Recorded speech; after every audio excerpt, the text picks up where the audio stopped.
Hey guys, welcome back to my YouTube channel. This video we're going to be doing like a back to basics introduction to how to achieve stilettos the easy peasy way, because many people keep asking me what tips do I use to achieve my stilettos, how do I achieve my stilettos. I'm just going to be telling you everything here because it is very easy. In addition to that, I'm also going to be showing the acrylic application that I'm going to be doing for this set, and it's going to be generally a one bead application with the exception of the thumb, but let me not talk too much, just stay tuned for that.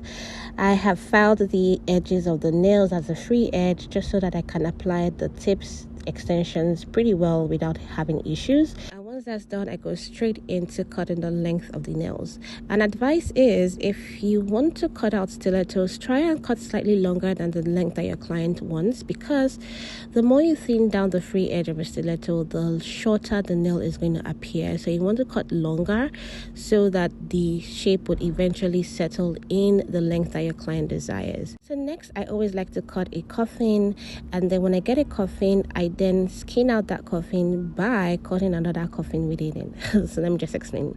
I cut the length and then I get a coffin shape from the square tips. And then when I do this, I then cut out another coffin within that coffin. So you may ask me why I don't use pre-shaped stiletto tips, which do exist.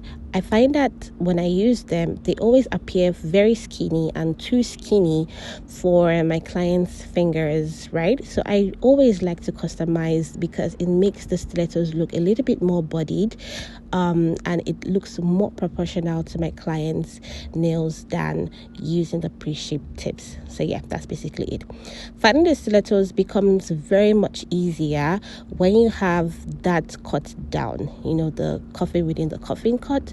It makes the shaping a little bit more easier. What I'm just doing is filing that edge out, and I'm making sure that my hands are straight, but I'm just giving it a little bit of a body to the shape, just so that it is not super skinny. We don't want skinny stilettos. Also, when I'm filing, I'm not really touching the tips of the nails. I'm not trying to make it very pointed now because I'm still going to apply acrylics, and after doing that, I'm still going to file and do a final filing. I do not want to tamper with the tip of the nails so much now, just so that I do not make it way shorter at the end of the day. And that's basically it. Once this is done, I just blend the tips to the natural nails by using my barrel bit, and I'm not touching the natural nails at all. Please do not touch the natural nails when you're doing this, just the plastic. And once you're done, that is basically it. I go ahead and prep the nails off camera, and once the prep is done, I'm coming up now with primer on the surface of the nails so that I can start my acrylic application once that primer is dry. And that's it for customizing your client's stiletto nails. It looks really good, right? Let's go ahead with the application. I'm going to be doing a one bead application for most of these nails, with the exception of the thumb, which I ended up doing a two bead application. We'll get there. But I'm doing a one bead application. I have my powder set up and my monomer. I've picked the accurate amount of powder that I'm going to be using.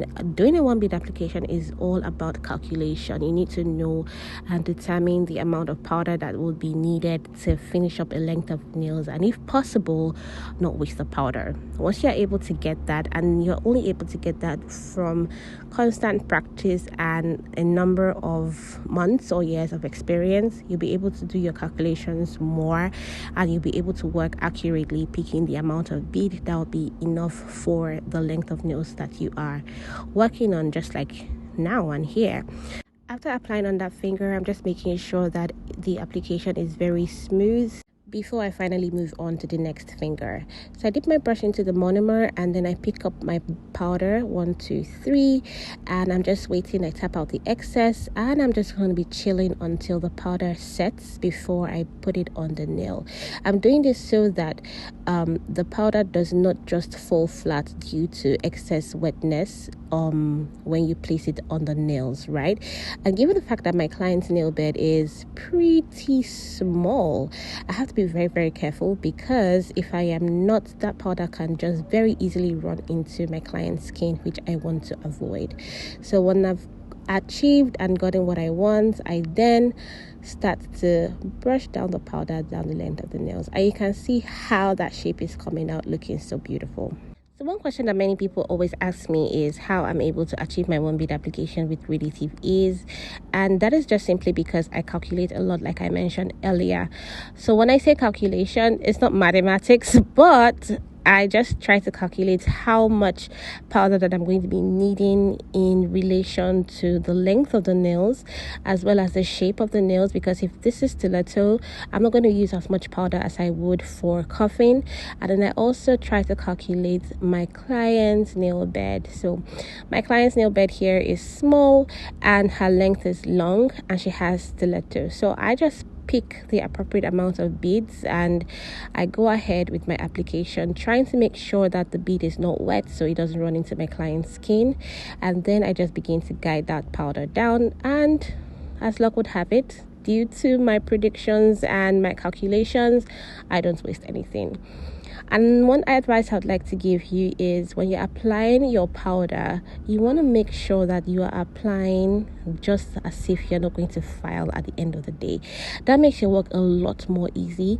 That makes your work just very seamless, especially when you're filing. You wouldn't even waste a lot of time filing at all because you have done half of the job already, and which is making sure that your application is smooth and amazing.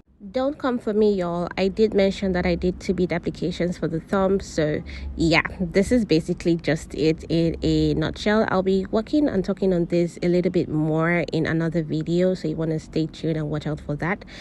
And yeah, when I'm done with the application, this is it. It looks so absolutely amazing. We can go into filing the shape now, and you can already predict that filing this is not going to take me a lot of time. And I start first by working on the side walls, making sure that it is straight, making sure that I don't have any wonkiness in the side wall at all. And then once that's done, I go ahead and work on the sides of the nails, bringing it in on both sides. And then once that is done, I just go on with the final touches, and that is it for filing this particular nail. And I move on to the next nails when I am satisfied. Still the same thing. I work on the side walls, bring the sides in just so that it is much more rounded than flat. I do the same thing for the other side too, and make sure that that tip is pointed. But my client did require me not to make it excessively pointed, and or rather extremely pointed, just because of work. But at the same time, she did want that stiletto to bang, which is what I am doing. So yeah, I'm just making sure that the filing is going smoothly, and as I'm filing, I'm also checking the nails to make sure that I'm not excessively taking it inside in any way or over filing in any way. So when you're filing, you want to compare with the other nails and you want to check what you are doing, making sure that you are on the right track. And that's basically it. When you are satisfied with everything, you do your final touches to the filing, and when you are done with that, you can go ahead and begin the next stage of the filing process. And for me, that is using my large barrel bit to, file out the cuticles and smoothing out the nails. Personally speaking, I do not like to use buffers to buff the nails. I'd rather just use my large barrel bit and, smoothing the nail up, file out the cuticles, make it flush to natural nails. And then once that is done, I go ahead with my designs or with top coat if I'm going to be using top coat for the nails. And that's basically it for the filing, And also when I'm filing, I'm also comparing the nails and making sure that everything is on the right track.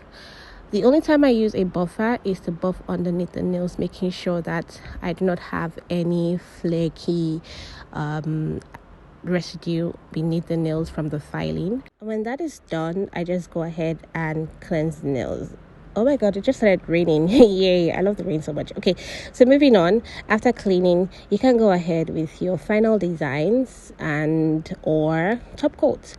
So I am actually doing a design on these nails. I'm going to be having that in another video, but I just really wanted to go through the stiletto shape with you and just show you how I do it, just for everyone who has been asking, and I've been promising that I was going to do this. So here it is. After painting the top coat, you want to then cure in the lamp and that is it. This is everything. Okay, thank you so much for watching this video. I hope you have enjoyed it. If you want to see, okay, let me just show you the final product of these nails. Looks yummy, right? So this is what the next video is going to be about, so you don't want to miss it for anything. Thank you so much for watching this video. I'll be seeing you on the next one. Do have a lovely time ahead. Bye.